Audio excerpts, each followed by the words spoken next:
আলহামদুলিল্লাহ, আমি একদম ভালো আছি ভাইয়া। তোমরা সবাই কেমন আছো? ভাবি কেমন আছে? ভাবি কোথায়? লাবিদ চোখগুলো ছোট ছোট করে বলল। আমাকে তো কখনো এমন ভাবে জিজ্ঞেস করিস না আমি কেমন আছি, কোথায় আছি, কিন্তু ভাবির বেলায় তো সবকিছু পয়েন্ট টু পয়েন্ট জিজ্ঞেস করছিস। সত্যি করে বলতো তুই কি আমার ভাই নাকি রুমের? লাবিদের কথা শুনে ইভান হেসে দেয়, শব্দ করে হেসে দেয়। লাবিদের কথা শুনে মিতা বেগম আর রুমি দুজনেই মৃদু হাসে। ইভান কোনো মতে হাসি থামিয়ে বলল, ভাইয়া, তুই একটু থাম, আমি একটু হেসে নেই। লাবিদ অবাক হওয়ার অভিনয় করে বলল। আমি আবার কি করলাম? ইভান হাসতে হাসতে বলল, না না না, তুই তো কিছুই বলতে পারছিস না। লাবিদ শয়তানি হেসে বলল, আচ্ছা শোন, তোর সাথে আমার একটা ইম্পর্টেন্ট কথা আছে। ইভান মৃদু স্বরে বলল। বল না, কি বলবি? লাবিদ বলল। 1 মিনিট অপেক্ষা কর বলছি। লাবিদ রুমিকে চোখের ইশারায় ফোন ওর হাতে নিতে বলে। লাবিদ গিয়ে ওর আম্মুর পাশে বসে রুমির ফোনের ক্যামেরা ঘুরিয়ে দেয়। ইভান ফোনে ওদেরকে একসাথে দেখে শোয়া থেকে লাফ দিয়ে উঠে বলে, তোরা বাড়িতে আমাকে আগে বললি না কেন? ওই, তুই আমার আম্মুর কাছে বসেছিস কেন? আম্মু, তুমি ওকে সরাও তোমার বাস দিয়ে। এই তুই ওঠ আম্মুর বাস থেকে। ইভানের কথা কানে না নিয়ে লাবিদ ওর আম্মুকে শক্ত করে জড়িয়ে ধরে বলল, আই লাভ ইউ আম্মু। আমার 3 ছেলের মধ্যে আমি তোমাকে সব থেকে বেশি ভালোবাসি। I love you, I love you so much আম্মু। ইভান চেঁচিয়ে বলল, এই, তুই একদম মিথ্যা কথা বলবি না। তোরা সবাই জানিস আমি আম্মুকে কতটা ভালোবাসি। তারপরে তোরা বারবার এত ড্রামা করিস কেন? আমি তোর সাথে এত কথা বলছি কেন? তুই আমার আম্মুর কাছ থেকে সরে যা। তোর কত বড় সাহস, তুই আমার সামনে আমার আম্মুকে জড়িয়ে ধরেছিস? লাবিদ এবারও ইভানের কথা না শুনে বলল, আম্মু, তুমি আমাকে কতদিন আদর করো না, আজ কিন্তু তুমি আমাকে নিজ হাতে খাইয়ে দিবে, না হলে কিন্তু আমি খাবো না। তাছাড়া আমি জানি তো আমার আম্মু কখনো আমার কথা ফেলতেই পারে না। আই লাভ ইউ আম্মু। এটুকু বলে লাবিদ ওর আম্মুর গালে শব্দ করে চুমু দেয়।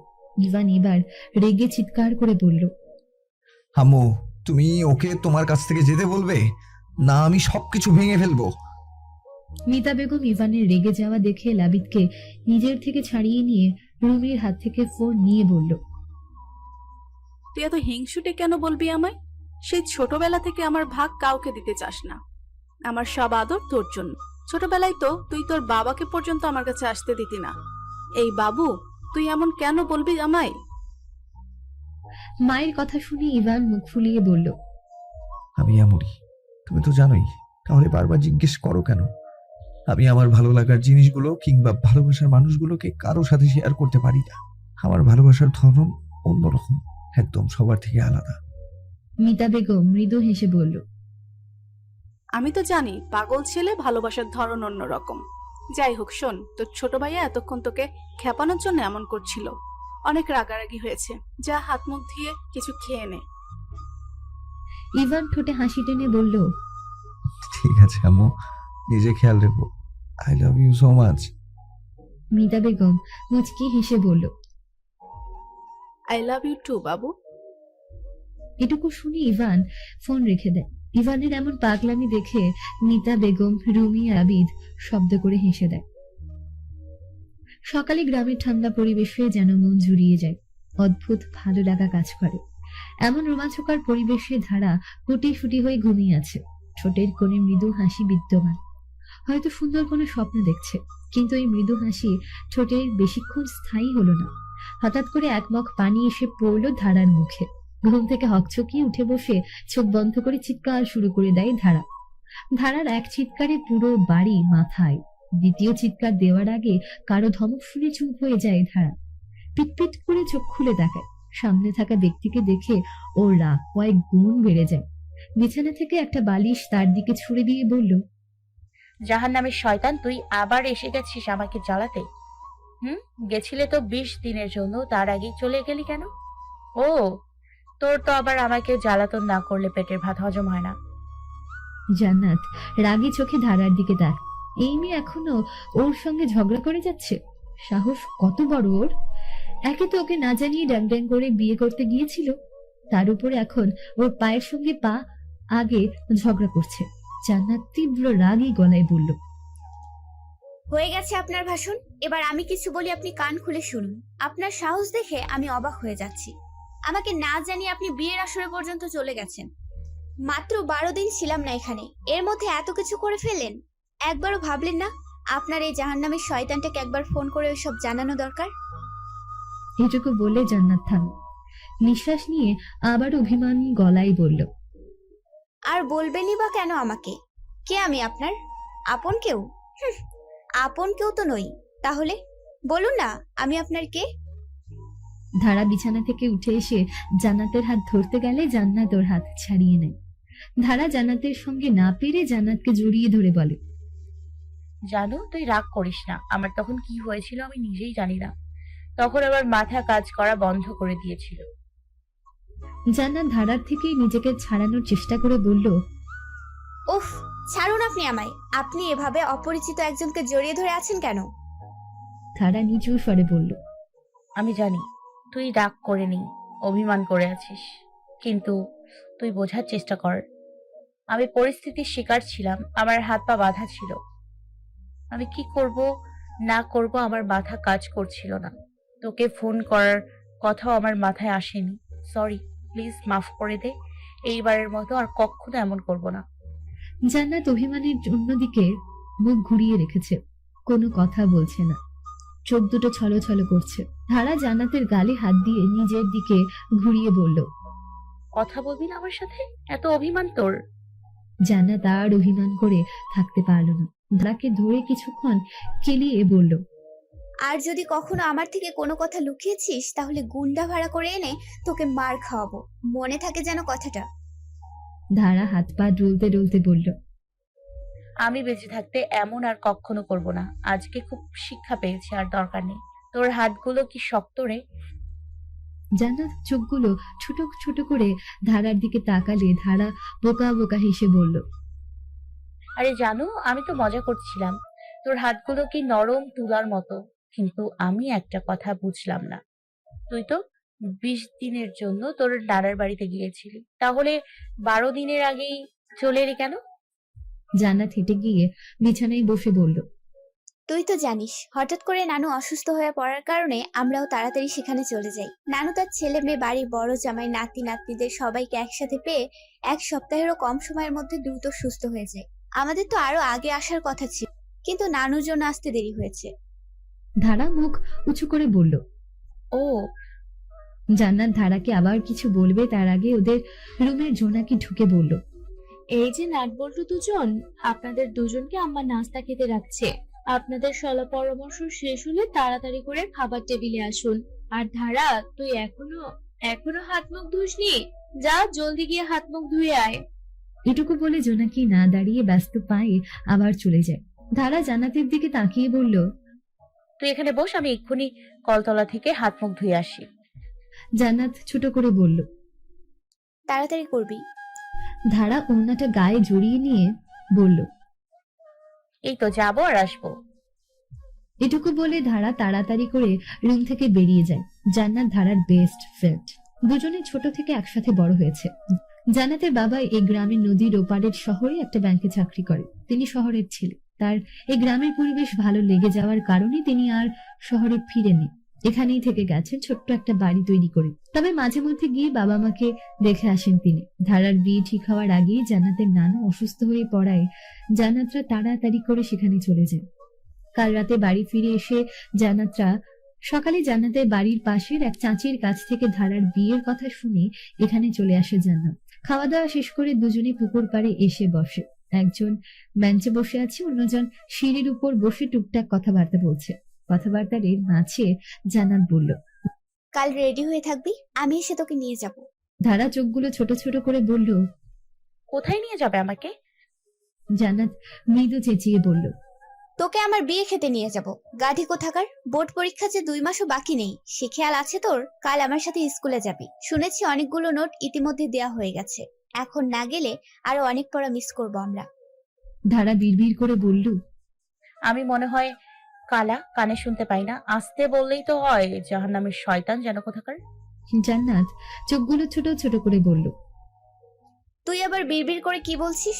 যা বলার জোরে বল। ধারা দুষ্টুমি হেসে বলল। বলছি তুই আর একদিন আগে এলে ছোট ভাইয়ার সঙ্গে তোর দেখা হতো। ভাইয়া কাল রাতের গাড়িতে ঢাকা চলে গেছে। জান্নাত একটু লজ্জা পেয়ে বলল। তোর ভাইয়াকে দিয়ে আমি কি করব? ধারা দুষ্টুমি করে বলল। হুম, আমার ভাইয়াকে দিয়ে তুই কি করবি? ভাবছি কি জানিস, এবার ভাইয়া শহর থেকে ফিরলে আমি বলবো, তোর তো বয়স হয়েছে, এবার একটা বিয়ে কর। পাচ্ছি না হয় আমি আর জান্নাত মিলে খুঁজে দিব। তুই কি বলিস এই ব্যাপারে? জান্নাত ধারার দিকে তেড়ে গিয়ে বলল। তবে রে দাঁড়া, তুই খুব শখ না তোর ভাইয়ার বিয়ে দেয়া? ধারা দৌড়াতে দৌড়াতে বলল। হ্যাঁ, খুব শখ। একটা লাল টুকটুকে দেখে বউ হবে আমার ভাইয়ের। জান্নাত দৌড়াতে দৌড়াতে বলল। তুই দাঁড়া, তারপর দেখাচ্ছি তোকে মজা। ধারা সে কি আর দাঁড়ায়, সে তো দৌড়ে বাড়ির বাইরে বেরিয়ে গেছে। জান্নাত সেই কখন থেকে ধারার কানের কাছে বসে ঘ্যান ঘ্যান করে যাচ্ছে, কিন্তু ধারা তার কোনো কথাই কানে তুলছে না। সে দিব্যি রোবটের ন্যায় বসে আছে। জান্নাত বুঝে গেছে ধারাকে এভাবে রাজি করানো যাবে না, অন্য কোনো পথ খুঁজতে হবে। জান্নাত এসে ধারার গলা জড়িয়ে ধরে বলল। জানো প্লিজ রাজি হয়ে যা না, শুধু একটা ভিডিও। ধারা বিরক্ত ভাব নিয়ে বলল। একটা কেন, অর্ধেকও না। তোর যত ইচ্ছা তুই কর না, আমাকে মাঝখানে টানছিস কেন? জান্নাত মন খারাপের গলায় বলল। এটা তো বেস্ট ফ্রেন্ডের নিয়ে করতে হয়, তাহলে আমি তোকে বললাম নাকি? ধারা জান্নাতের দিকে তাকায়। ইচ্ছে করছে এই মেয়েটাকে পুকুরে নিয়ে ইচ্ছে মতো চুবিয়ে ধরতে। তাহলে যদি এই মেয়ের মন থেকে এমন উদ্ভট ইচ্ছেগুলো দূর হয়। ধুর, বলে কিনা আমাকে নিয়ে মিউজিক্যাল ভিডিও করবে। বলি আমি কখনো ছবি তুলেছি একটা ঠিক মতো? সেখানে আমি কিনা করব মিউজিক্যাল ভিডিও? ধারা জান্নাতের দিকে তাকিয়ে দেখে মন খারাপ করে বসে আছে। জান্নাত 1 বছরেরও বেশি সময় ধরে মিউজিক্যাল ভিডিও করে। মিউজিক্যাল ভিডিওর মাধ্যমে বেশ নাম ডাক হয়েছে। অনেক দিন ধরেই বলেছে ওকে একটা বেস্ট ফ্রেন্ডকে নিয়ে ভিডিও করবে, কিন্তু ওই শুধু না না করে গেছে। এবার মনে হয় আর না করে উপায় নেই, না হলে তো বেচারা সারাদিন মন খারাপ করে বসে থাকবে। তা তো ধারা কখনো হতে দেবে না। ধারা অন্যদিকে তাকিয়ে মৃদু স্বরে বলল। আমি রাজি। জান্নাত লাফ দিয়ে উঠে ধারাকে জড়িয়ে ধরে বলল।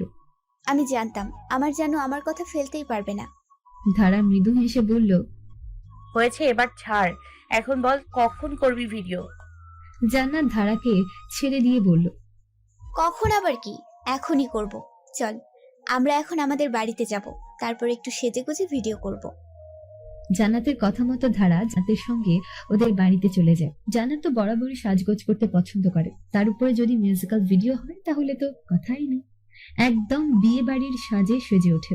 এই নিয়ে অবশ্য ধারা ওকে কম খাপায় না। সামান্য একটা মিউজিকের ভিডিও করতে যে এত ঘন্টা ধরে মেকআপ করে, না জানি তার বিয়ের দিন কত ঘন্টা ধরে সে মেকআপ করে। এই সব ভেবে ধারা আনমনি হাসে। জান্নাত সাজগোজের পালা শেষ করে ধারাকে নিয়ে ভিডিও তৈরি করতে শুরু হয়ে যায়। ধারা সবে দুপুরের খাবার খেয়ে ঘুমিয়েছে। আর অল্প কিছুদিন পরে ওদের বোর্ড পরীক্ষা দেখে স্কুল থেকে ওদের তাড়াতাড়ি ছুটি দিয়ে দেয়। পড়ার চাপে নিঃশ্বাস নেওয়ার সময় নেই ধারার। রাত জেগে পড়ার জন্য দুপুরের ঘুমটা ধারার প্রয়োজন, না হলে যে রাত 9টার পরেই ধারার চোখে ঘুম নেমে আসে। কিন্তু ঘুম বেশিক্ষণ স্থায়ী হলো না ধারার চোখে। ফোনের শব্দে লাফিয়ে উঠে বসে বিছানায় বুকে হাত দিয়ে জড়িয়ে জড়িয়ে নিঃশ্বাস নেয়। চারিদিকে তাকিয়ে দেখে পড়ার টেবিলে ওর ফোনটা বাজছে। একবার বন্ধ হয়ে গেছে ফোন, দ্বিতীয়বার বাজতে শুরু করলে ধারা বিছানা থেকে উঠে ফোন হাতে নিয়ে স্ক্রিনে তাকিয়ে দেখে জান্নাত ফোন করেছে। ধারা রেগে ফোঁস করতে করতে ফোন রিসিভ করে বলল। ওই কুত্তা, তোর যন্ত্রণায় কি আমি এখন ঘুমোতে পারবো না? জান্নাত উত্তেজিত হয়ে বলল। জানো জানো জানো, জানিস কি হয়েছে? তোর আর আমার ফ্রেন্ডশিপের ভিডিওটা ভাইরাল হয়ে গেছে। উফ, আমি তো বিশ্বাসই করতে পারছি না। জানিস সবাই কমেন্টে তোর অ্যাকাউন্টের নাম জানতে চাইছে। তোর একটা ভিডিওতেই হাজার হাজার ফলোয়ার হয়ে গেছে। জান্নাতের কথার মাথা মুন্ড কিছু না বুঝে ধারা বলল। এই জানু, তোর কি হয়েছে? তখন থেকে কি উল্টোপাল্টা বকছিস? তোর কি পেট গরম হয়েছে? জান্নাত ধমক দিয়ে বলল। আমার কিছু হয়নি, তোর হয়েছে। কালকে দুপুরে করা ভিডিওটা একদিনের মধ্যে ভাইরাল হয়ে গেছে। চিন্তা করে দেখ তাহলে, তুই তো মিউজিক্যাল ভিডিও দুনিয়া আগুন লাগিয়ে দিবি। ধারা মৃদু স্বরে বলল। আগুন লাগলে তো আবার ফায়ার সার্ভিসের দরকার হবে। আমাদের গ্রামে ফার্স্ট যাচ্ছে কিনা তাও তো জানি না। তার থেকে থাক বাবা, দরকার নেই। যে যেমন আছে তাকে তেমন থাকতে দে। জান্নাত নিচু স্বরে বলল। তুই এসব কি বলছিস? পাগল টাগল হয়ে গেছিস নাকি? ধারা ধমক দিয়ে বলল। পাগল আমি হয়েছি নাকি তুই? 2 দিন পরে পরীক্ষা, আর এখন উনি মিউজিক্যাল ভিডিও নিয়ে পড়ে আছে। এই পরীক্ষার মধ্যে আমি যদি আর একবার তোর মুখে মিউজিক্যাল ভিডিওর কথা শুনেছি, তাহলে তোর একদিন কি আমার একদিন। এখন ফোন রাখ, গিয়ে ঘুমা। তা না হলে কিন্তু আমি তোদের বাড়ি গিয়ে কেলিয়ে আসবো। ধারার ধমক শুনে জান্নাত ফোন কেটে দিয়ে বিড়বিড় করে বলল। এটা রেগে গেলে আমার মায়ের থেকেও বেশি ডেঞ্জারাস হয়ে যায়। যাই হোক, আমিও ঘুমিয়ে পড়ি, আবার রাত জেগে পড়তে হবে। ইয়া আল্লাহ, কবে এই পরীক্ষা নামক প্যারা শেষ হবে? জান্নাত একা একা বিড়বিড় করতে করতে ঘুমিয়ে পড়ে। রাতে খাওয়া দাওয়া শেষ করে নিজের ঘরে যাওয়ার সময় ধারার আম্মা ধারাকে ডাক দিয়ে বলল। এই এখন গিয়ে আবার পড়ার বেলে বসবি না? আমি হাতের কাজ শেষ করে এসে তোর মাথায় তেল দিয়ে দেব। চুলগুলো কি অবস্থা করেছিস দেখেছিস একবারও? কাকের বাসা থেকেও বিচ্ছিরি দেখতে লাগছে। ধারা ছোট করে বলল। আমার আজকে মাথায় তেল দিব না, অন্য আরেকদিন দিব। ধারার আম্মা ধমকের সুরে বলল। তোকে বেশি পটর পটর করতে বলছি? যা বলছি তাই কর। ধারা গাল ফুলিয়ে বলল।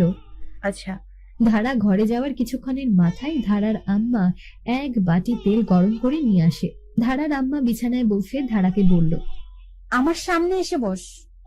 ধারা ওর আম্মার কথা মতো তার সামনে এসে বসে। ধারার আম্মা ধারার চুলে আলতো করে তেল দিতে দিতে বলল। ইস, চুলগুলোর কি অবস্থা করেছিস? চুলে জট পড়ে গেছে তো।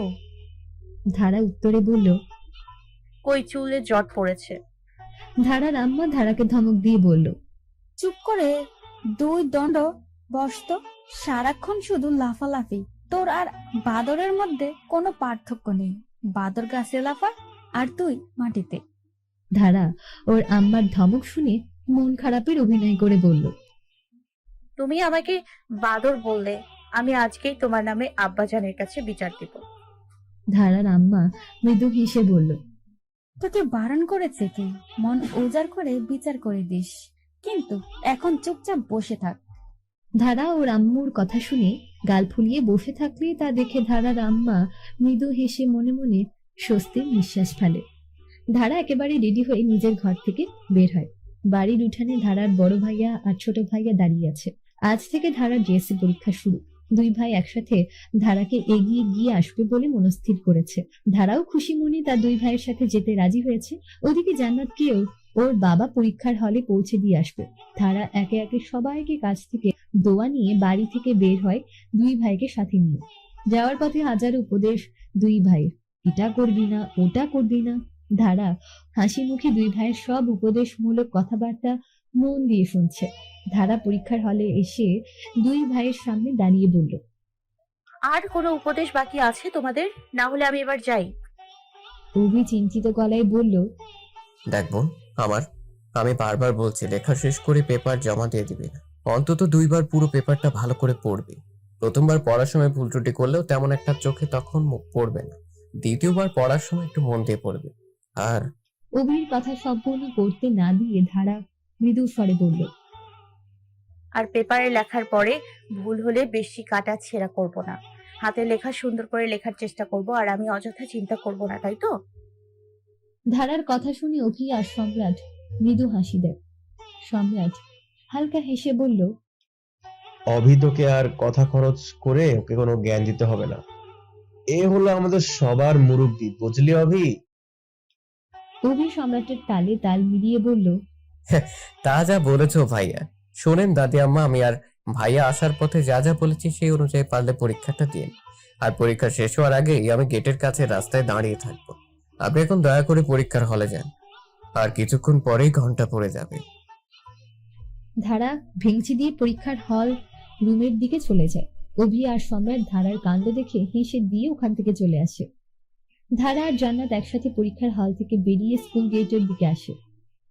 ভাগ্যক্রমে ধারা আর জান্নাত দুজনেই এক হলে পড়েছিল।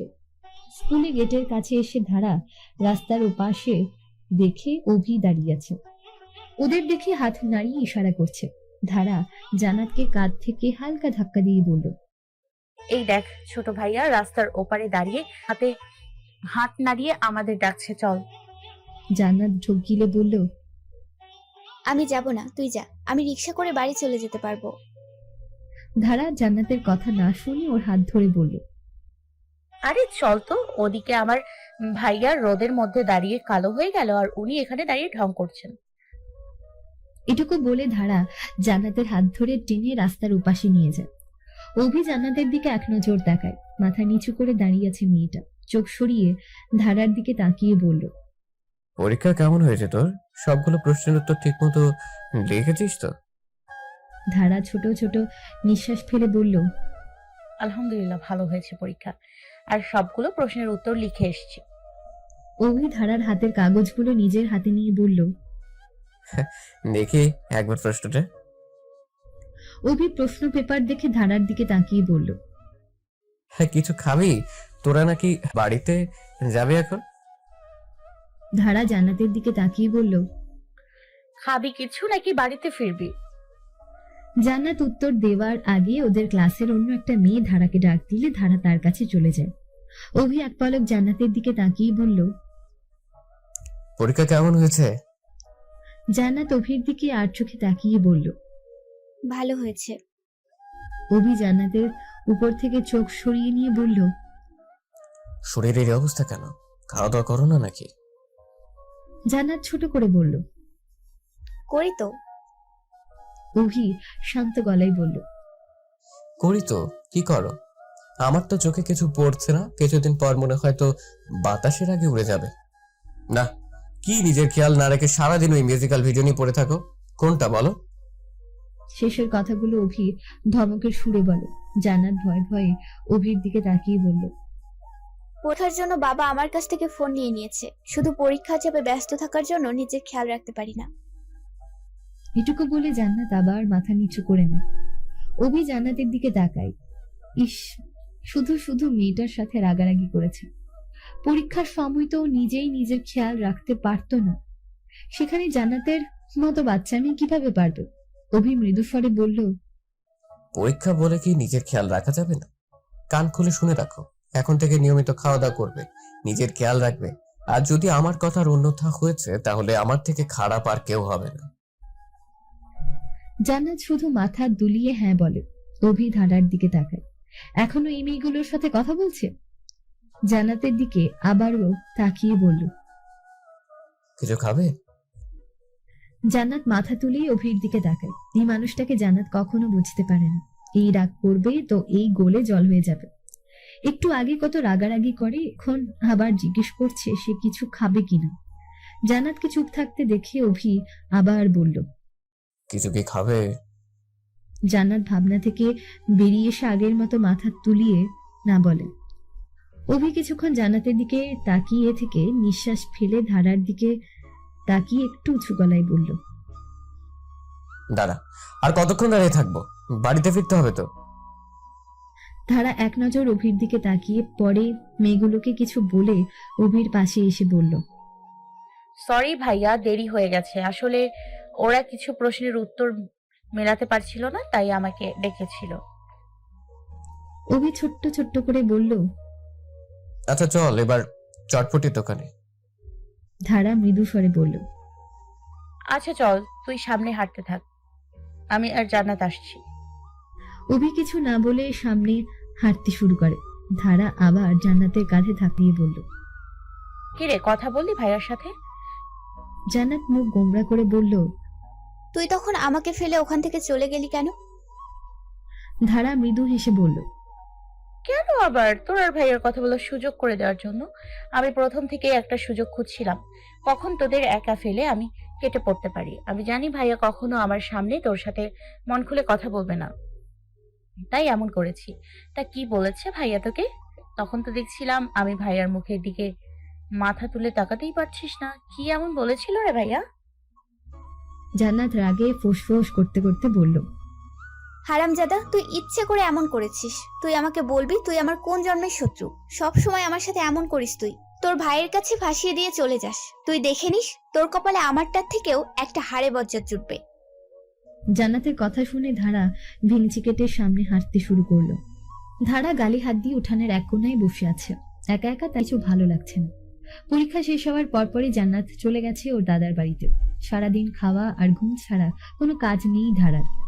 অভি বাড়ি থেকে না হয় ওর পেছনে লাগা যেত, কিন্তু সে হতচ্ছাড়া তো বাড়ি আসার কোনো নামই নিচ্ছে না।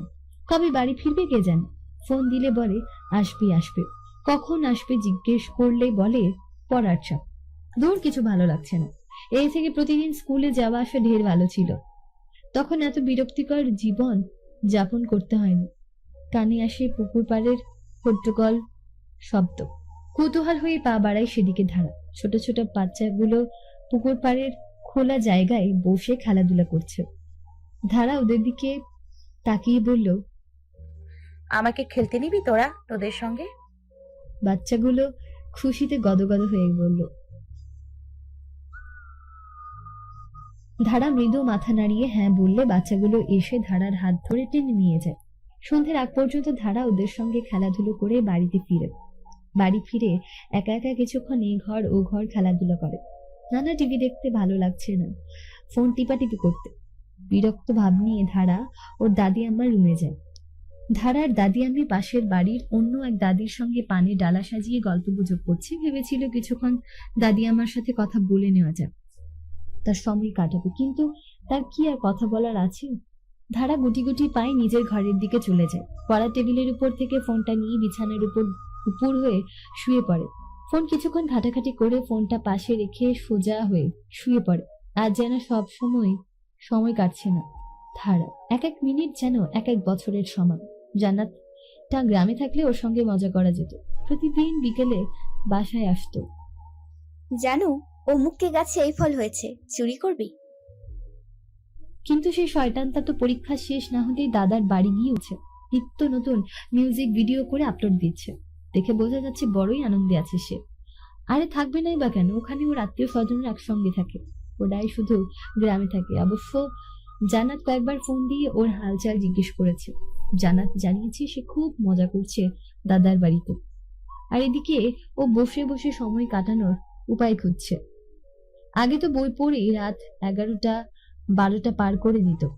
বিছানার এপাশ ওপাশ করতে করতে কখন যে রাত 8টা বেজে গেছে তা টেরই পায়নি ধারা। বাইরের উঠোন থেকে ওর আব্বা যান। চাচারা ভাইরা গলার শব্দ শুনে তাহলে তারা দোকান থেকে এসে গেছে। পাশের ঘর থেকে ধারার চাচি ধারাকে ডাকছে। ধারা আর শুয়ে না থেকে উঠে ওর চাচির কাছে যায়। ওর চাচা চাচির এক ছেলে হাবিব। সে সিলেট শহরে একটা কোম্পানিতে চাকরি করে। ধারার বিয়ের সময় কাজের চাপের জন্য আসতে পারেনি। অভি আর ধারার বড় সে। সম্রাট তার থেকে 2 বছরের ছোট। ধারা হেঁটে গিয়ে চাচির সামনে দাঁড়িয়ে বলল, ডাকছিলেন আমায়? ধারার চাচি কাজ করতে করতে বলল, কোথায় থাকিস তুই? সন্ধ্যার পর থেকে তো তোর টিকিটিও দেখা যাচ্ছে না। ধারা ওর চাচির পাশে বসে বলল। ঘরেই ছিলাম, বলো কি বলবে বলো। ধারার চাচি হাতের ইশারায় কিছু দেখিয়ে বলল, ওই দেখ, ওইগুলো আসার সময় বাড়ির কর্তারা তোর জন্য নিয়ে এসেছে। গরম গরম সিঙ্গারা, আলুর চপ, আরো কি কি যেন আছে, যা দেখ গিয়ে। চাচির কথা মতো ধারা গিয়ে দরজা খুলে দেখে 2-3 রকমের খাবার দিচ্ছে। ধারা ওর ভাবিকে ডেকে এনে একসঙ্গে খেতে বসে। খাবার খাওয়া শেষ হলে রান্নাঘর থেকে ধারার আম্মা ধারাকে ডাক দিয়ে বলল, দাঁড়া শোন। ধারা পেছন ফিরে তাকিয়ে বলল। বলো। ধারার আম্মু মৃদু স্বরে তাকিয়ে বলল, তোর জামা কাপড় গুছিয়ে নে, কাল সকালে তুই আর বৌমা তোর নানার বাড়ি যাচ্ছিস। সম্রাট গিয়ে তোদের পৌঁছে দিয়ে আসবে। ধারা চোখগুলো ছোট ছোট করে বলল, হঠাৎ নানুর বাড়ি যাব কেন? তোর তো পরীক্ষা শেষ, তাই ভাবলাম এই সুযোগটাই কিছুদিন ঘুরে আসি।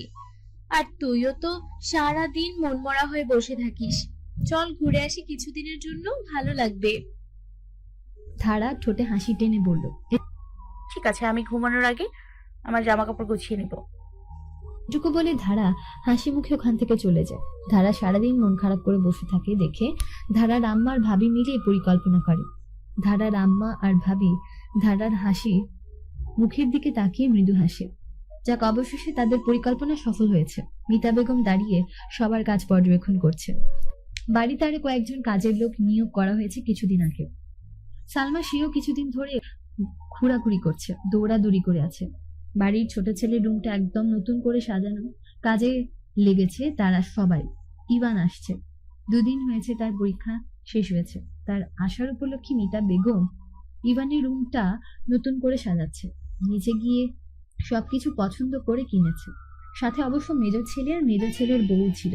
মিতা বেগম সবাইকে কাজ বুঝিয়ে দিয়ে সিঁড়ি বেয়ে নিচে নেমে রান্নাঘরে গিয়ে সালমাকে বলল। কড়া করে 1 কাপ চা বানাতো। সালমা ব্যস্ত গলায় বলল। ওদিকে কাজ কত দূর কি হলো আপা? মিতা বেগম ডাইনিং চেয়ার টেনে নিয়ে বসে বলল। 2-1 ঘন্টার মধ্যে সব কাজ কমপ্লিট হয়ে যাবে। সালমা চিন্তিত গলায় বলল। আপা, বাবু আসতে তো বেশি সময় বাকি নেই। এর মধ্যে আমি ওর পছন্দের সব কিছু তৈরি করতে পারবো তো? মিতা বেগম মৃদু স্বরে বলল। আরে চিন্তা করিস না, বাবু আসবে, কারণ দুপুর 2টার তার ফ্লাইট। ততক্ষণে সব হয়ে যাবে। তুই এখন কথা না বলে আমাকে 1 কাপ চা দে। সালমা চায়ের পানিতে চুলোই দিয়ে বলল। এই তো দিচ্ছি, আর কিছুক্ষণ। কিছুক্ষণের মধ্যে সালমা মিতা বেগমের জন্য চা বানিয়ে নিয়ে তার হাতে দিয়ে বলল। আপা, এই চা। লাবিদ বাবা আর বৌমা তারা কখন আসবে? মিতা বেগম চায়ের কাপে চুমুক দিয়ে বলল। মিতা বেগম বললেন সন্ধ্যার পরে চলে আসবে। লাবিদের একটা মিটিং আছে বিকালে, সেটা অ্যাটেন্ড করে চলে আসবে। সালমা ছোট করে বলল। ওহ। সালমা রান্নাঘরের দিকে চলে গেলে মিতা বেগম নিজ মনে ভাবে, বাবুর দেশে ফিরলে ওর বড় ভাই আর বড় ভাইয়ের বউ আবার কোনো ঝামেলা না শুরু করে। একটা আলিশান গাড়ি থেকে একজন সুন্দরী মহিলা বেরিয়ে সামনের বাড়িতে হনহনিয়ে ঢুকে যায়। বাড়ির ড্রয়িং রুমে একজন ভদ্রমহিলা বসে আছে। তার দিকে তাকিয়ে সুন্দরী মহিলা বলল। আমরা তোমার ছোট মেয়ে কোথায়? কখন থেকে ফোন করছি, ফোন ধরছে না কেন? ভদ্রমহিলা মেয়েটার দিকে তাকিয়ে বলল। কোথায় আবার? সে তো তার রুমের বিছানায় আরাম করে ঘুমায় আছে। আর তুই তো জানিস তোর ছোট বোন 10টার আগে ঘুম থেকে ওঠে না। এখন তো সবে 8টা বাজে। আর 2 ঘন্টা অপেক্ষা কর, তারপর তার দেখা মিলবে। মেয়েটা ভদ্রমহিলার দিকে তাকিয়ে বলল। আম্মু, তুমি তোমার ছোট মেয়েকে কিছু বলো না কেন? কয়েক ঘন্টা পর ইভানের ফ্লাইট ল্যান্ড করবে, আর তোমার মেয়ের কোনো কাণ্ডজ্ঞান নেই। এখানে সে পড়ে পড়ে ঘুমাচ্ছে। ভদ্রমহিলা মৃদু স্বরে বলল। লিমা, একদম তোর মতো হয়েছে। বিয়ের আগে তুই তো এমন ছিলি, হাজার ডেকেও তোকে সকালবেলা ঘুম থেকে তোলা যেত না। তাহলে আমাকে দোষ দিচ্ছিস কেন? যা, তোর বোনকে গিয়ে তুই ডেকে তোল।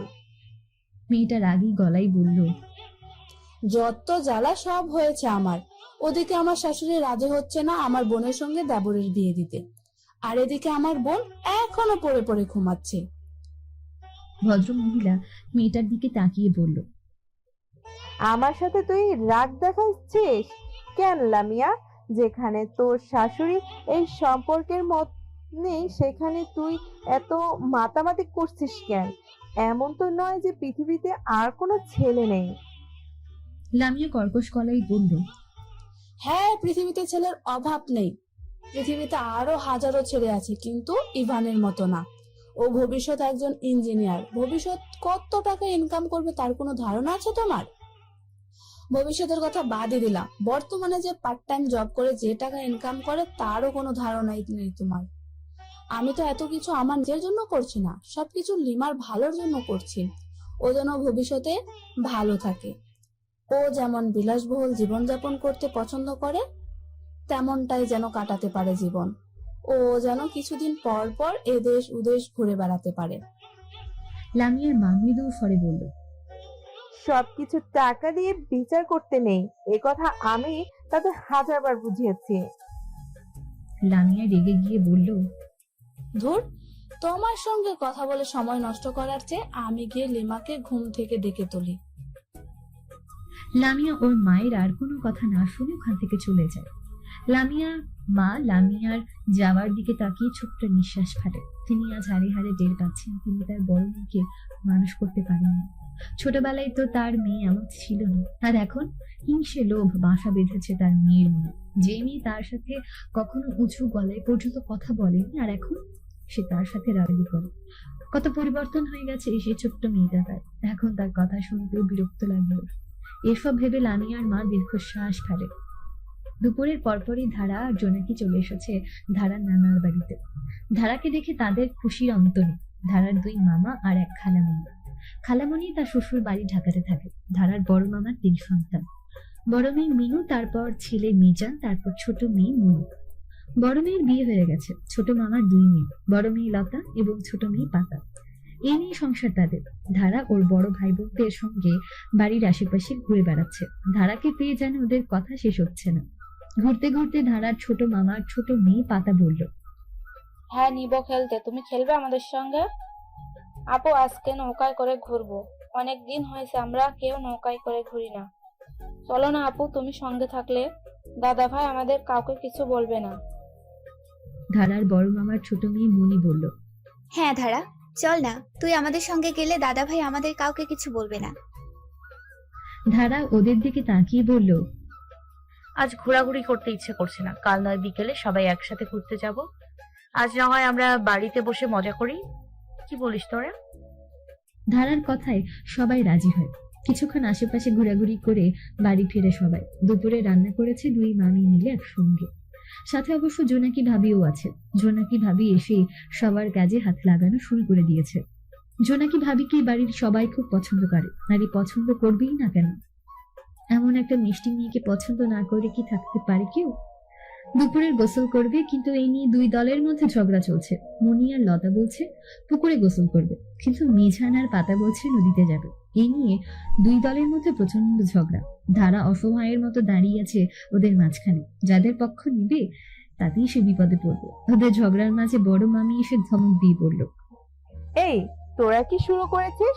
গোসল করবি তো এক জায়গায় গিয়ে করলেই তো হয়, এই নিয়ে এত চিল্লাপাল্লা করার কি আছে? বড় মামি ধমক শুনে সবাই চুপ হয়ে যায়। ধারা ওদের দিকে তাকিয়ে বলল, আজ আমরা পুকুরে গোসল করি, কাল না হয় আমরা নদীতে গোসল করব। পাতা চোখগুলো ছোট ছোট করে বলল, আমি পুকুরে তো সবসময় গোসল করি, আজ চলো না নদীতে, দেখো খুব মজা হবে। ধারা মৃদু স্বরে বলল। তা হবে কিন্তু। ধারার কথা সম্পূর্ণ করতে না দিয়ে বড় মামি বলল, দাঁড়া তো, বলছে কাল যাবে তোদের সঙ্গে নদীতে গোসল করতে, তাহলে এমন করছিস কেন মেয়েটার সঙ্গে? মেয়েটা সবে আজ আমাদের বাড়িতে এসেছে, আর আজকে মেয়েটার সঙ্গে এমন শুরু করলে?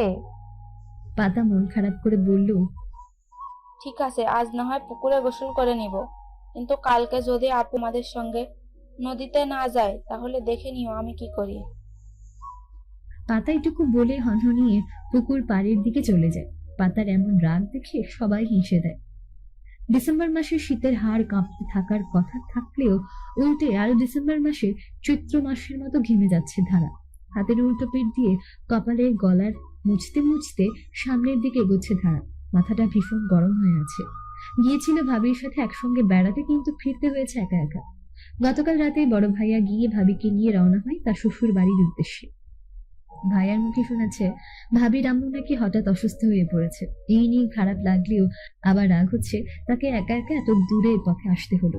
2 মামা কাজের স্বার্থে শহরে গেছে। বাড়িতে আর কোনো পুরুষ মানুষ না থাকায় ধারা একাই চলে গেছে। অবশ্য ধারার নানা অনেকবার বলেছিল ওকে এগিয়ে দেওয়ার কথা, কিন্তু তারা তাকে নিষেধ করে একাই চলে গেছে। ধারা বিরক্ত হয়ে খোলা আকাশের দিকে তাকায়। আরজি মামা যেন ওর সাথে শত্রুতা শুরু করেছে। তা না হলে এই শীতের দুপুরে রাত উত্তাপ ছড়ানোর মানে কি? ধারা হাতের ছোট ব্যাগটা নামিয়ে রাস্তার পাশে ঘাসের উপর রাখে। ওড়না দিয়ে মুখে লেগে থাকা ঘামের বিন্দুগুলো মুছে ব্যাগটা হাতে নিয়ে হাঁটতে শুরু করে। গলাটা শুকিয়ে গেছে সেই কখন, পানির তৃষ্ণায়। আশেপাশে কোনো দোকানও নেই। বাজার পেরিয়েছে সেই অনেক আগে। আরো 20 মিনিটের মতো হাঁটার পরে কার্তিক কাকার দোকান পড়বে পথে। এসব ভেবে ধারা জিভ দিয়ে ঠোঁট ভিজিয়ে নিয়ে হাঁটতে থাকে। বেশ খানিকক্ষণ হাঁটার পর দূরে কিছু একটা চোখে পড়ল ধারা। দেখে তো মনে হচ্ছে ছোটখাটো একটা ভিড় হয়েছে, কোনো ঝামেলা হয়নি তো সবার। ধারা এগিয়ে যায় দ্রুত পায় কি হয়েছে তা দেখার জন্য। আরে এরা তো আমাদের পাড়ার ছেলে, এখানে কি করছে? ধারা ছেলেদের মধ্যে একটা ছেলেকে ডাক দিয়ে বলল। এখানে কি হয়েছে রে সজল? ধারার কণ্ঠস্বর শুনে সবাই ওর দিকে তাকায়। বাচ্চা ছেলেগুলো ওকে দেখে কাঁদো কাঁদো মুখ করে তাকায়। সজল মন খারাপ করে বলল, দেখো না আপু, আমরা সবাই মিলে ফুটবল খেলতে গিয়েছিলাম, তখন ভুল করে ফুটবলটা এই শহরের ভাইয়ার গায়ে লেগে গেছে। আমরা আমাদের ভুলটা স্বীকার করে ফুটবলটা ফেরত চাচ্ছি, কিন্তু সে দিচ্ছে না। ধারা মাথা নিচু করে এক নজরে আর চোখে তাকায়। মুখের দিকে তাকানোর ইচ্ছে তার নেই। মতিনের সাথে ওই ঘটনার পরে কেমন যেন ছেলেদের দেখে অস্বস্তি হয় ওর। জিন্স প্যান্ট আর শু জুতা পরা। ধারা ওর মাথার নিচু অবস্থায় বলল, ওরা তো বললো ওদের ভুল হয়েছে, দিয়ে দিন না ওদের ফুটবলটা ওদের। পাশে ভ্যান গাড়ি চালক ওদের দিকে তাকিয়ে বলল, আমি তো তখন থেকেই তাই বলছি, কিন্তু উনি তো কিছুতেই শুনছেন না। ধারা এক নজরে বাচ্চাগুলোর মুখের দিকে তাকায়। সবার মুখগুলো কালো হয়ে আছে। ধারার কপালে লেপ্টে থাকা চুলগুলো কানের পেছনে গুজে বলল, দেখুন বলছি কি, ওরা তো বলছে ওদের ভুল হয়েছে, ক্ষমা করে দিন না ওদের। আমি না হয় ওদের হয়ে ক্ষমা চাচ্ছি। ভ্যান গাড়িতে বসে থাকা একটা ভদ্র মহিলা ছেলেটার দিকে তাকিয়ে বলল, বাবু এবার বলটা দিয়ে দে বাচ্চাদের, অনেকক্ষণ হয়েছে, মজা করছিস আর না? দেখ বাচ্চাগুলোর মুখ কেমন কালো হয়ে গেছে। ধারা ভ্যান গাড়ির দিকে তাকায়। একজন মহিলা বসে আছে। বয়সও হয়তো ওর আম্মার সমান কিংবা আম্মার থেকে বড় হতে পারে। পোশাক আশাক দেখে মনে হচ্ছে অনেক বড় ঘরের বউ তিনি। ছেলেটা বাচ্চাগুলোকে বলটা ফেরত দিলে বাচ্চাগুলো খুশিতে হই হুল্লোড় করতে করতে আবার মাঠের দিকে যায়। ধারা এক নজর বাচ্চাগুলোর দিকে তাকিয়ে আবার হাঁটা শুরু করে বাড়ির উদ্দেশ্যে। ভ্যান গাড়ি অতিক্রম করে যাওয়ার সময় ভদ্র মহিলা ধারার দিকে তাকিয়ে বলল, এই মেয়ে শুনো। ধারা পা থামায়, একটু ঘুরে একদিকে তাকিয়ে বলল, জি বলুন। তিনি ধারাতে কিছুক্ষণ পর্যবেক্ষণ করে বলল, নাম কি তোমার? বাড়ি কোথায়? ধারা মৃদু স্বরে বলল, সিদ্রাতুল ধারা। সবাই আমাকে ধারা বলে ডাকে। এখান থেকে একটু সামনেই আমাদের বাড়ি। তিনি মৃদু হেসে বলল, বাহ, খুব সুন্দর নাম তো। আমাদের একটা সাহায্য করবে? ধারা ছোট ছোট করে বলল, কি সাহায্য? তিনি মৃদু স্বরে বলল, তুমি শাহেদা বানুর বাড়ি চেনো? ধারা কপাল কুচকে বলল, কোন শাহিদার কথা বলছেন আপনি? এই গ্রামে তো অনেক শাহিদা আছে। তিনি কিছুক্ষণ ভেবে বলল, তার বড় ছেলের নাম আফজাল, এই গ্রামেরই বাসিন্দা।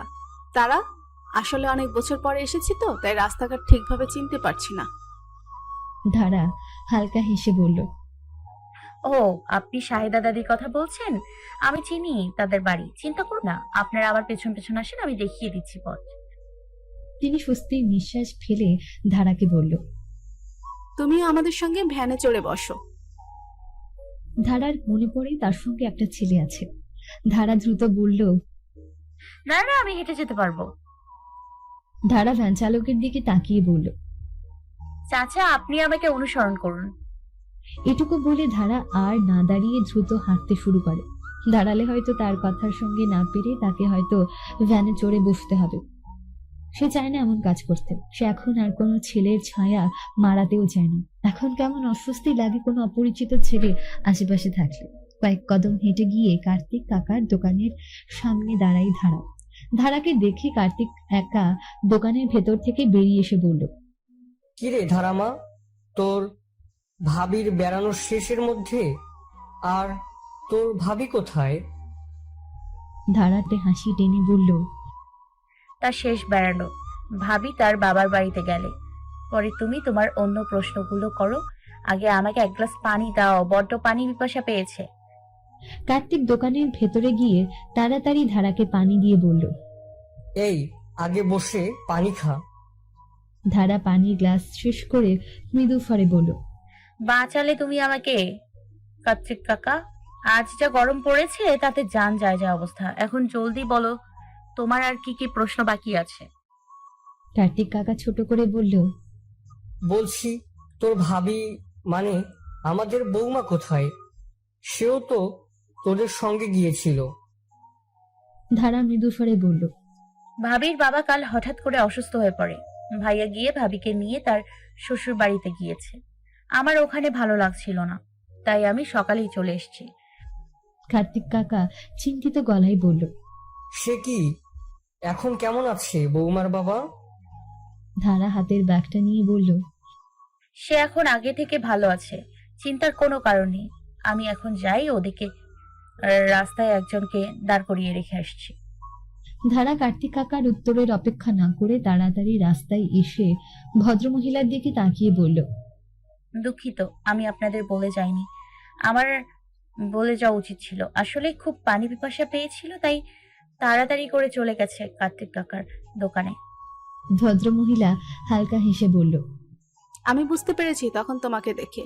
এত সরি বা দুঃখিত বলার কিছু হয়নি। ধারা হেসে দিয়ে বলল। চলুন তাহলে এবার যাওয়া যাক।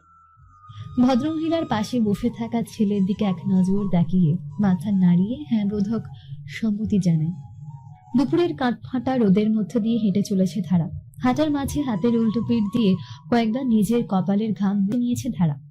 ভ্যান চালক ধারার গতি অনুসরণ করে তার পেছন পেছন ধীরে সুস্থে গাড়ি চালিয়ে যাচ্ছে।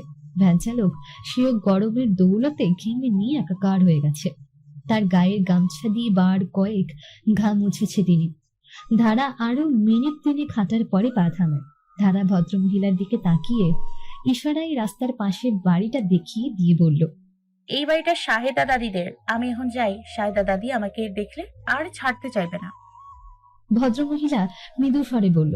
সে কি কথা, তুমি কষ্ট করে আমাদের এত দূর পৌঁছে দিলে আর তুমি এখনই চলে যাবে? না না, তা হয় না, তুমি চলো আমাদের সাথে। ধারা তাড়াতাড়ি করে বলল। না না, আমি এখন যেতে পারবো না, খুব দেরি হয়ে গেছে। আম্মা হয়তো চিন্তা করছে আমার জন্য। আমি আসি এখন। ভদ্রমহিলা হালকা হেসে বলল। তা না হয় বুঝলাম, কিন্তু তোমার বাড়ি এখান থেকে কত দূর? ধারা ধীর গলায় বলল।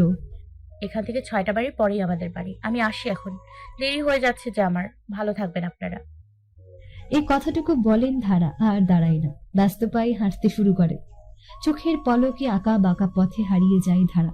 ওদের কথার মাঝে ছেলেটা ভ্যান চালকের টাকা পরিশোধ করে। ভদ্রমহিলা তার পাশের ছেলেটার দিকে তাকিয়ে বলল। চল বাবু, বাড়ির ভেতরে। ছেলেটা মৃদু হেসে মাথা দুলিয়ে তার সাথে যায়। ধারা দুপুরে খেয়ে দিয়ে ঘুমিয়ে পড়ে। বড্ড ক্লান্ত লাগছে আজ তার।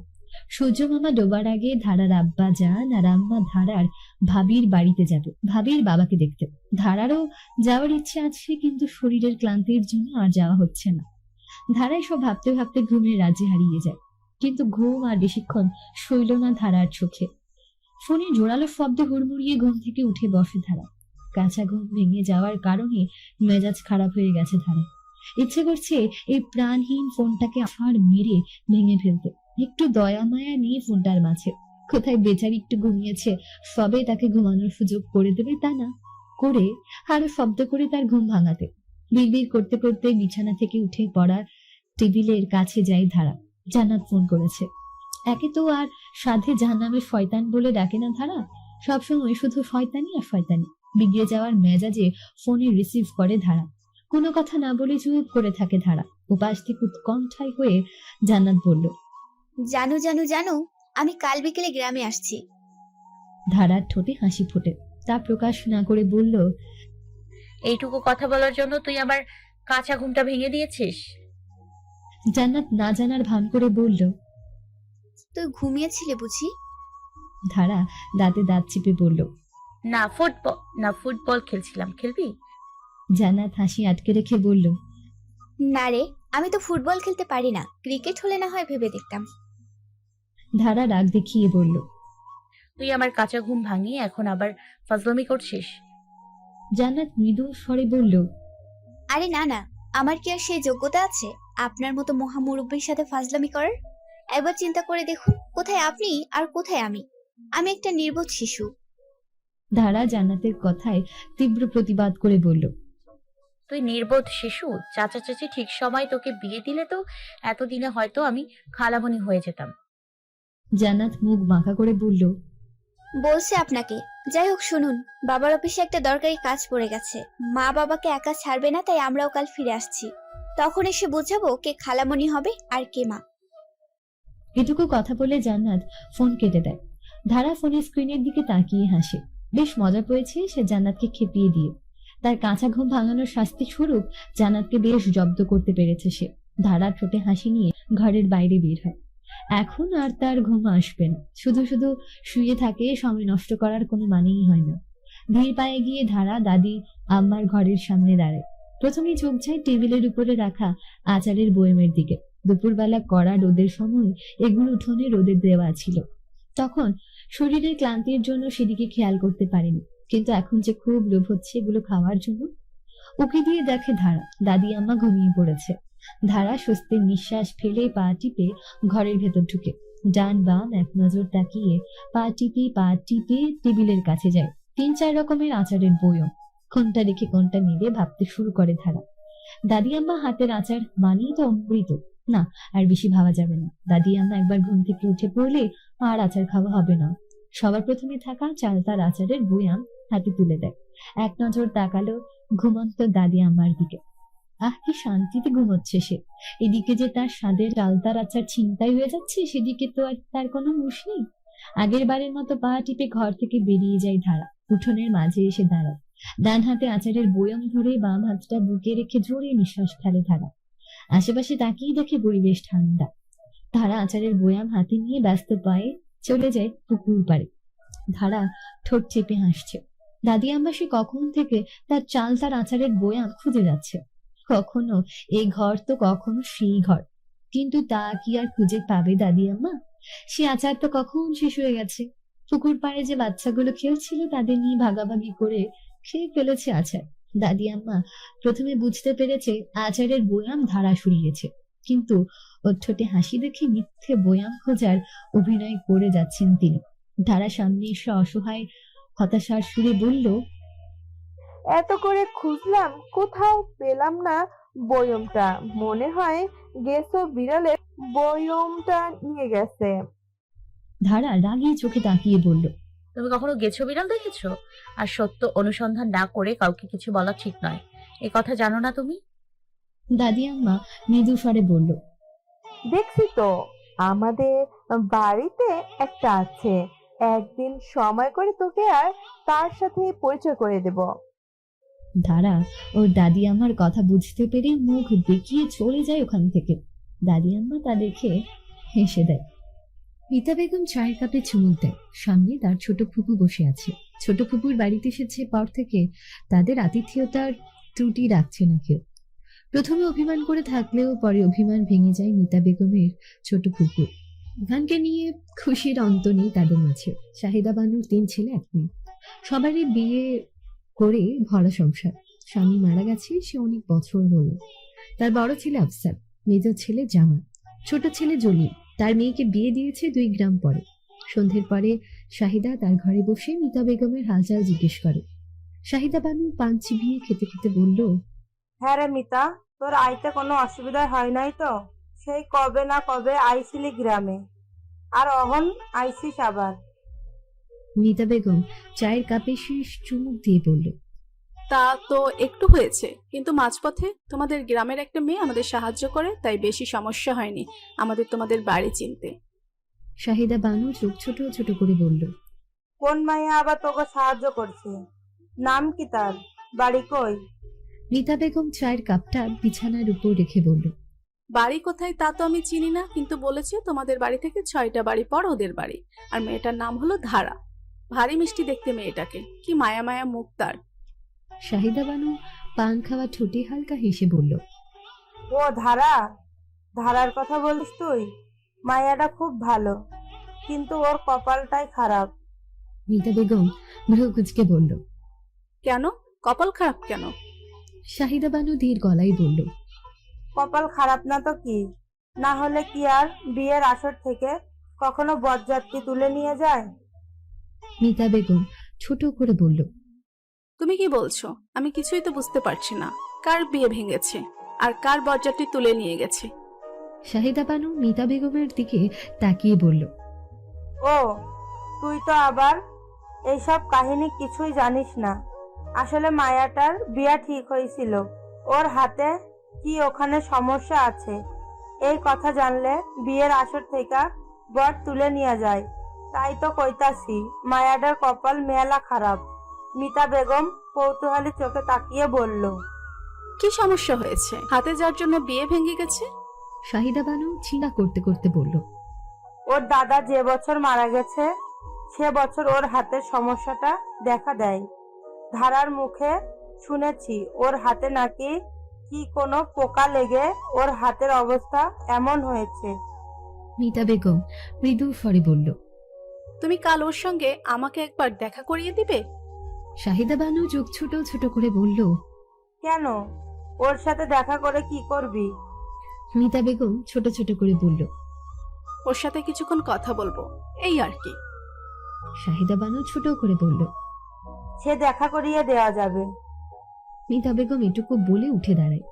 শাহিদা বানুর দিকে তাকিয়ে বলল, আচ্ছা তুমি বসো, আমি দেখে আসি বাবু কি করছে, এদিকে তো কিছুই চেনে না।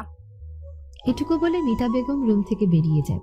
রুম থেকে বেরিয়ে দেখে উঠোনের এক কোণে চেয়ারের টুল পেতে গল্প করছে সবাই। অল্প সময়ের মধ্যে সকলের মধ্যমণি হয়েছে ইভান, তাকে নিয়ে রকমারি আড্ডা। মিতা বেগম চোখের ইশারায় ইভানকে নিজের কাছে ডাকে। ইভান বুঝতে পেরেছে, পরে মায়ের কাছে যায়। মিতা বেগম মৃদু স্বরে বলল, তা কেমন লাগছে তোর গ্রামের পরিবেশ? ইভান হেসে দিয়ে বলল, খুব খুব ভালো লেগেছে, তোমাকে বলে বোঝাতে পারবো না। মিতা বেগম মৃদু হেসে ইভানের মাথায় হাত বুলিয়ে দিয়ে বলল, তুই তাহলে ওদের সাথে বসে গল্প কর, আমি বাড়ির ভিতরে আছি। আর একা একা কোথাও যাবি না। ঘুরতে হলে কাল সকালে আফজালের ছোট ছেলে, কি যেন নামটা ওর, যাই হোক ওকে সাথে নিয়ে না হয় ঘুরতে বের হোস। ইভান মৃদু স্বরে বলল, আম্মু তুমি চিন্তা করছো কেন? আমি কি এখনো সেই ছোট্ট বাবু আছি নাকি? আমি তো এখন বড় হয়েছি, একা একা কত দেশ দেশান্তর ঘুরে বেড়াই। মিতা বেগম হালকা গলায় বলল, তুমি তো এখন অনেক বড় হয়ে গেছো, তাই তো তোমাকে এখন আমি বাবু বলে ডাকি। ইভান হাসে মিতা বেগমের কথা শুনে। ইভান জানে যতই বড় হয়ে যাক না কেন, তার মায়ের কাছে সারা জীবন সে ছোট্ট বাবু হয়ে থাকবে। ছেলের ঠোঁটে হাসি দেখে মিতা বেগম মৃদু হেসে বাড়ির ভেতর দিকে চলে যায়। ইভান খোলা আকাশের দিকে তাকায়। শীতের মেঘমুক্ত আকাশ, তারা মিটিমিটি করে জ্বলছে। চাঁদটা এখনো নিজের রূপে পূর্ণতা পায়নি, হয়তো 2 দিন পরেই নিজের রূপ ধারণ করবে। তখন পূর্ণিমার আলোতে আলোকিত করবে এই পৃথিবীকে। ইভানকে থাকার জন্য যে ঘরটা বরাদ্দ করা হয়েছে বাস্তবায় চলে যায় সেই ঘরে। ইভান নিজের জিনিসপত্র ঘাটাঘাটি করে ক্যামেরাটা হাতে নিয়ে বেরিয়ে আসে ঘর থেকে। এমন সুন্দর দৃশ্য ইভান ছবি না তুলে থাকতে পারবে না। ইভান ছবি তুলে সোশ্যাল মিডিয়ায় আপলোড করতে ভীষণ ভালোবাসে। রাতের সৌন্দর্য ক্যামেরা বন্দি করে ইভান চলে যায় আড্ডা দিতে। সকালবেলার আলো ফোটার পরই মিতা বেগম আর তার ছোট ফুপু বের হয় গ্রামের মেঠো পথে হাঁটাহাঁটি করতে। গ্রামের লোকজন খুব সকালে ঘুম থেকে ওঠে, তার উপর যদি হয় শীতের সকাল, তাহলে কথা হয়নি। চলার পথে কয়েকজনের সাথে দেখা হয়েছে মিতা বেগম আর শাহিদা বানু। মিতা বেগম এই গ্রামে বেশ কয়েকবার এসেছে, তাই তাকে কম বেশি সবাই চেনে। মিতা বেগম হাসি মুখে সবার ভালো মন্দ জিজ্ঞেস করেছে। বেশ খানিকক্ষণ হাঁটাহাঁটি করার পরই বাড়ি ফিরে তারা দুইজনে। তাদের দুজনকে বাড়ি ফিরতে দেখে শাহিদা বানুর বড় ছেলের বউ এসে তাদের সামনে দাঁড়ায়। শাহিদা বানু তার বড় ছেলের বউয়ের দিকে তাকিয়ে বলল, বড় বৌমা, বাড়ির ছেলেপুলেরা এখনো ঘুম থেকে ওঠেনি? তিনি ধীর গলায় বলল, না মা, এখনো ঘুম থেকে কেউ ওঠেনি। আসলে কালকে অনেক রাত পর্যন্ত ওরা জেগে গল্প করেছে। ইভানকে পেয়ে যেন ওরা হাতে সাত পাওয়ার মতো অবস্থা। শাহিদা বানু মৃদু স্বরে বলল, ঠিক আছে, অহন যাও, সবাইরা ঘুম থেকে তোলো, বেলা হয়ে যাইতাছে। সকালের খাবার খাইবে কখন সবাই? শাহিদা বানু বড় ছেলের বউ ছোট বলল, আচ্ছা মা, আমি এখনই সবাইকে ডেকে তুলে দিচ্ছি। এটুকু বলে তিনি ব্যস্ত পায়ে সেখান থেকে প্রস্থান করেন। সকালবেলা খাওয়া দাওয়ার পর্ব শেষ করে ইভান ক্যামেরা হাতে নিয়ে হাজির হয় মিতা বেগমের সামনে। মিতা বেগম তখন রান্নাঘরে বেতের মোড়া পেতে বাড়ির বউদের সাথে কথা বলছিল। ইভান মিতা বেগমের পেছনে দাঁড়িয়ে ছোট করে বলল, আম্মু। পেছনে ফিরে তাকায় মিতা বেগম। সেজে গুজে একদম বাবু হয়ে এসেছে ইভান। মিতা বেগম ইভানকে পা থেকে মাথা পর্যন্ত একবার দেখে ধীর গলায় বলল, হ্যাঁ বল, কোথাও যাচ্ছিস তুই এখন? ইভান বাচ্চাদের মতো মাথা তোলায়। তা দেখে মিতা বেগম মৃদু হেসে দিয়ে বলল, শোন, ঘুরতে যাচ্ছিস ভালো কথা, দূরে কোথাও যাবি না, আশেপাশে ঘুরে দেখবি, আর বাড়ির কাউকে সাথে নিয়ে যাস। ইভান হাসে তার মায়ের এমন ধারা কথা শুনে। ইভান মাথা দুলিয়ে তার কথার সম্মতি জানিয়ে পা বাড়ায় বাড়ির বাইরের দিকে। গ্রামে শখের পরিবেশ মুগ্ধ করেছে ইভানকে। চোখ বুলায় চারপাশে। ইভানের সঙ্গে এসেছে আফজাল মামার ছোট ছেলে কাইস। কাইস সবকিছু ঘুরিয়ে ঘুরিয়ে ইভানকে দেখাচ্ছে। যেদিকে তাকাই শুধু সবুজ আর সবুজে ঘেরা। ইভান একে একে সবকিছুই ক্যামেরা বন্দি করছে। ক্যামেরা হাতে নিয়ে তাকায় আকাশের দিকে। আকাশের সাদা গুচ্ছ গুচ্ছ মেঘ ভেসে বেড়াচ্ছে। অসম্ভব সুন্দর লাগছে দেখতে। ইভান এক মনে তাকিয়ে সেই সৌন্দর্যের দিকে উপভোগ করতে থাকে। গুটি গুটি পায়ে ধারা গ্রামের মিঠো পথ দিয়ে হেঁটে যাচ্ছে। সূর্য মামা এখনো ঠিকভাবে তার উত্তাপ ছড়াতে শুরু করেনি। ডিসেম্বর মাস, অন্য বছরগুলোর তুলনায় এবছর একটু কমই শীত পড়েছে দেশে। ভোরের দিকে একটু ঠান্ডা ঠান্ডা আবহাওয়া থাকায় ধারার চাচি আম্মা ওর গায়ের চাদর জড়িয়ে তারপরে বাড়ি থেকে বের হতে দিয়েছে। অবশ্য সূর্য উঠে যাওয়ার পরে শীত নেই বললেই চলে। ধারা পা থামায় মাঠের কাছে এসে। বুড়ো কুচকে মাঠের দিকে তাকে। কি করছে ছেলেটা এখানে? দাঁড়িয়ে থেকে খতিয়ে দেখছে ছেলেটাকে। ছেলেটার পাশে পরিচিত মুখ দেখতে পায়। ধারা গলা ছেড়ে বলল, ওই পায়েস দেখায়। কায়েস ঘাড় ঘুরিয়ে দেখে ধারা দাঁড়িয়ে আছে। ধারাকে দেখে ছোটে হাসি ফোটার আগে ধারার কথা শুনে হাসি বিলুপ্ত হয়ে যায়। এই মেয়েটা সবসময় ওর নামে সব আজগুবি কথা বলে। একবার কায়েস বললেই তো পারে, তা না করে কায়েস পায়েস, এসব কি ধরনের কথা? ওর একটা সম্মান আছে না? তার উপরে সাথে ইভান ভাইয়ার মতো একজন মানুষ আছে। কায়েস চোখ ঘুরিয়ে নিয়ে তাকায় ইভানের দিকে। সে এখনো মনোমুগ্ধ হয়ে আকাশের দিকে তাকিয়ে আছে। ইভান ভাইয়ার আকাশ দেখার ইচ্ছিলাই হয়তো তার মান সম্মানটা বেঁচে গেছে। কায়েস মনে মনে স্বস্তির নিঃশ্বাস ফেলে ধারার কাছে যায়। ভাব নিয়ে বলল, কি হয়েছে কি ধারা আপু, তখন থেকে চিৎকার করছো কেন? ধারা চোখ গোল গোল করে রাগী চোখে তাকায়। কায়েস ধারার রাগী চোখ দেখে ভয় পেয়ে বলল, না না, আসলে কথাটা আমি ওইভাবে বলতে চাইনি আপু। আমি বলতে চাইছি তুমি আমাকে কি জন্য ডেকেছো? জরুরি কোনো দরকার আছে?